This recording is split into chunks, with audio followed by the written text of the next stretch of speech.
Hi, இப்போ vegetable pulao பார்க்க போகிறோம். எப்படி சேர்த்துன்னு நம்ம பார்க்கலாம். ஸ்டவ் பற்றி வச்சுருக்கிறேன், எண்ணெய் ஊற்றிருக்கிறேன், பட்டை லவங்கு ஏலக்காய் போட்டிருக்கிறேன். கூடவே பிரிஞ்சி இலை போட்டிருக்கிறேன். பிரிஞ்சி இலை போட்டோன்னு வெங்காயம் போட்டுக்கலாம்.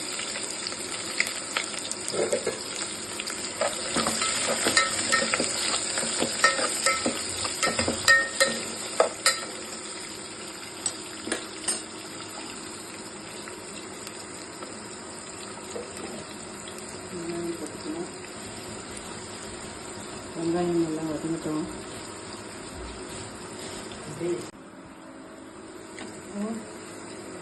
இஞ்சி பூண்டு இப்போ வெங்காயம் நல்லா வதங்கிச்சு. இதை வதங்கிட்டு பிறகு இஞ்சி பூண்டு பேஸ்ட் போட்டுக்கலாம். இஞ்சி பூண்டு பேஸ்ட் போட்டு நல்லா வதக்கலாம்.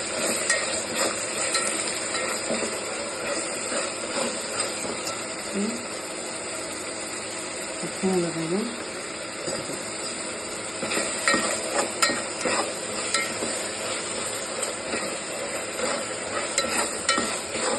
இஞ்சி பூண்டு வதங்கிட்டோம். இஞ்சி பூண்டு வதக்கிட்டு காயெல்லாம் கட் பண்ணி வச்சுருக்கோம். அது அது கூட சேர்த்து போட்டுக்கலாம்.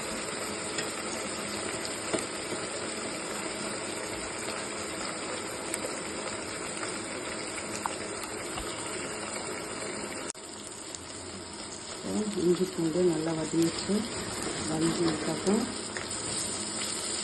சோயா பேஸ்ட்டு கொஞ்சம் போட்டுக்கலாம். எண்ணெயிலே போட்டு வதக்கலாம். ஏன்னா நாங்கள் தண்ணியில் போடல, நாங்கள் அப்படியே எண்ணெயில் போட்டு வதக்க பிறகு எண்ணெயில் போட்டு வதங்கினா வெந்துடும் சீக்கிரமாக. அதனால் எண்ணெயில் போட்டு அதையும் சேர்த்து வதக்குறேன் நான்.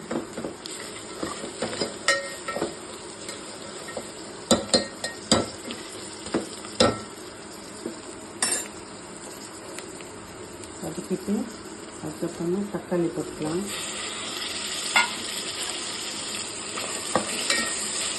தக்காளியும் கொஞ்சம் நல்லா வதங்கிட்டோம். இதுக்கு தேவையான அளவு உப்பு போட்டுக்கலாம்.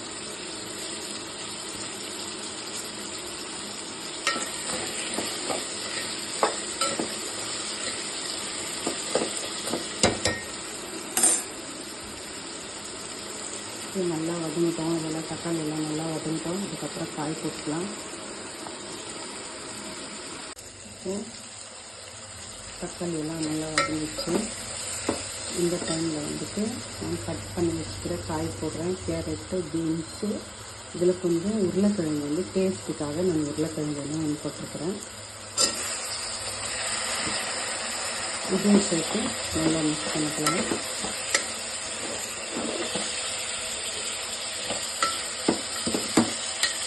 இப்போ ஆல்ரெடி போட்டிருக்கிறேன். இது கூட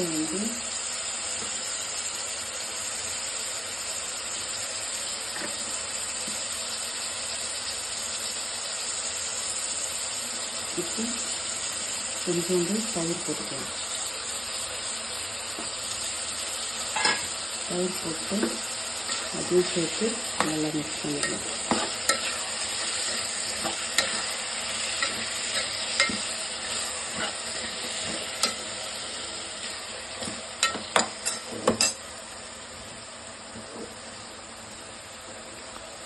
இதையும் போட்டு நல்லா மிக்ஸ் பண்ணிக்கலாம். இப்போ மசாலா எது போடலான்னு பார்க்கலாம். இப்போ காயெல்லாம் போட்டிருக்கிறோம். காயெல்லாம் ஓரளவு சரியாக இருக்குது. இப்போ மசாலா போட்டுக்கலாம்.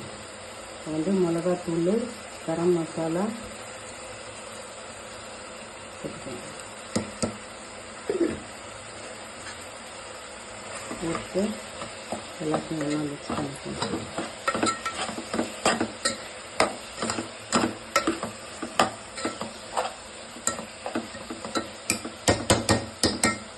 இப்போ மசாலா போட்டோம். மிளகாத்தூள், கரம் மசாலா கொஞ்சோண்டு பிரியாணி மசாலா போட்டிருக்கோம். போட்டு எல்லாத்தையும் மிக்ஸ் பண்ணிட்டு வச்சுருக்குறோம். கொஞ்ச நேரம் இது வேகட்டும். அதுக்கப்புறம் தண்ணி அளவு எவ்வளோன்னு சொல்லி பார்த்துட்டு ஊற்றிடலாம்.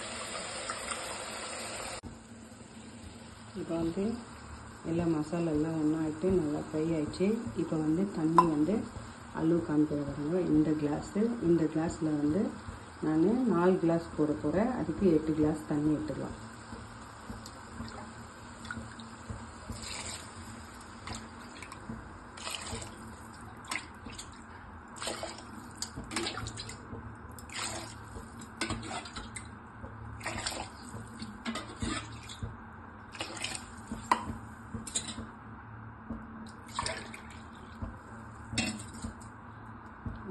எடுத்துருக்குறேன். இன்னும் கொஞ்சம் எடுத்துக்கிறேன் தண்ணி. ஏன்னா காயெல்லாம் வேகணும் இல்லையா, அதுக்கு 8 கிளாஸும் கரெக்டாக வச்சுக்கிறேன். உப்பு ஆல்ரெடி போட்டிருக்குறோம். செக் பண்ணி பார்த்துக்கோங்க உப்பு கரெக்டாக இருக்குதா என்னான்ட்டுன்னு. இப்போது அது கொதி வரட்டும். வரும்போது அரிசி போட்டுக்கலாம். இது தண்ணி வந்து கொதி வந்துடுச்சு. இந்த டைமில் வந்து நம்ம அரிசி ஊற வச்சுக்கிறோம். அந்த அரிசியை வந்து இதில் போட்டுக்கலாம்.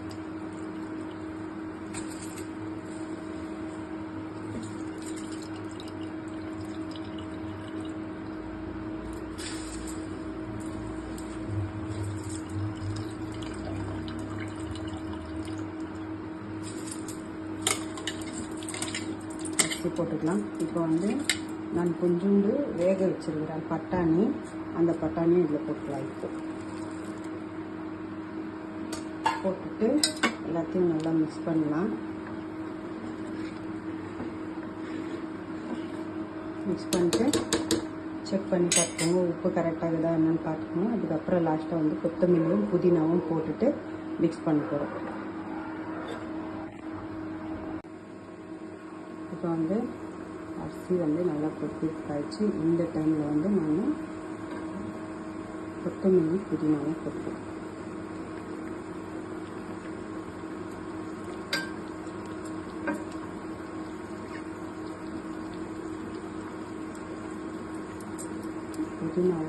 புதினாவும் கொத்தமல்லியும் இந்த டைமில் தான் நான் போடுறேன்.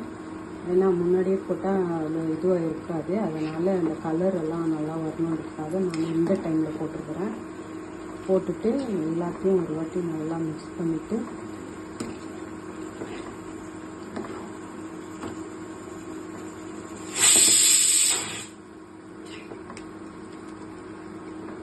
எல்லாம் மிக்ஸ் பண்ணிவிட்டு இப்போ மூடி வச்சிடலாம்.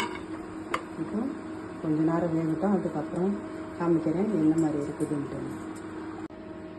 இப்போது பல்லாவு ரெடி ஆச்சு. வாங்க பார்க்கலாம் எப்படி பார்த்துக்கணும். பாருங்க சுட ஆவி பறக்க ஒரு பல்லாவு ரெடி ஆயிடுச்சு. பாருங்கள் இந்த மாதிரி நீங்களும் வீட்டில் ட்ரை பண்ணி பாருங்கள். ட்ரை பண்ணி பார்த்துட்டு எப்படி இருக்குதுன்னு உங்கள் வீட்டில் சொல்லுங்கள். பாருங்கள் ஒன்று கூட இது இல்லாமல் எல்லாமே நல்லா வந்துருக்குது. இதில் உருளைக்கிழங்கு போட்டிருக்குறோம். உருளைக்கிழங்கும் எதுவுமே குழையில எல்லாமே அப்படியே இருக்குது. நீங்களும் ட்ரை பண்ணி பார்த்துட்டு எப்படி இருக்குதுன்னு சொல்லுங்கள்.